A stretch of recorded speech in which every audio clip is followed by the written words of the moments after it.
We are on the very edge of West Hempstead.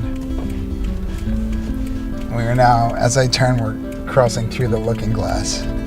No, we didn't call ourselves anything because back to the bubble that I've been getting to show you today, it was just the world. That's all there was. Like there weren't other kinds of Jews or other ways to be. You know, to be Jewish was to be Jewish in the way we were Jewish, and then we had a few anti-Semites to chase us around and keep us honest. Passing our Carvel, which was home to me, at Hall's Pond for Tashlach and ice skating.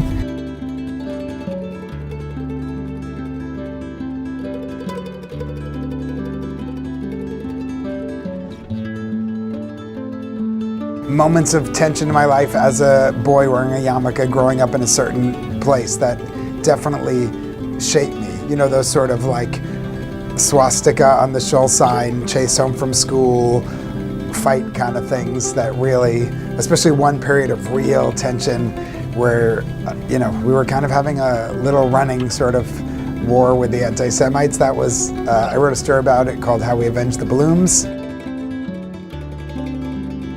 It just felt not a fit for me in so many ways, but I stayed with it for so long because I didn't understand that there was another way to be Jewish. That's the point. And for me also, there's, you know, if we're talking about otherness, like I grew up really religious and I was so faithful and all that stuff, but in a way I always felt other, and I think that's how you end up being a writer, because you feel one step outside of what's happening and you're watching differently.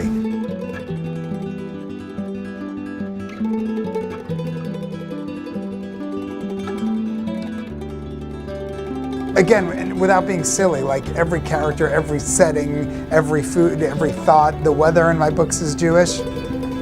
I think it's more about caring about literature and wanting to be part of the conversation, and that is, if a story is functioning, it's universal.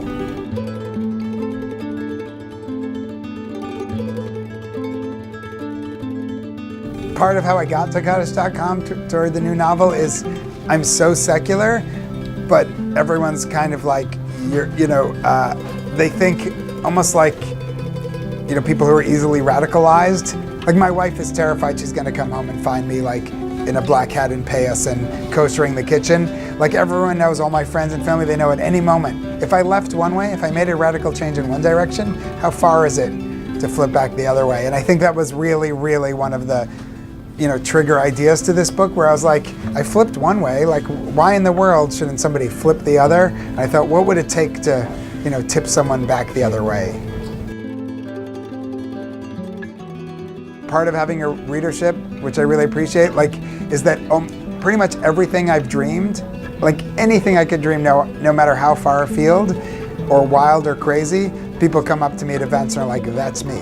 I don't take sides in my fiction at all, even if it's like, it better be a pressure. I want, you know, if people want to read a story, they better take them on a journey. Like this is really, I mean, this book, I worked really hard on the pacing. I want you to just be on this crazy, you know, there's a twisty adventure with him.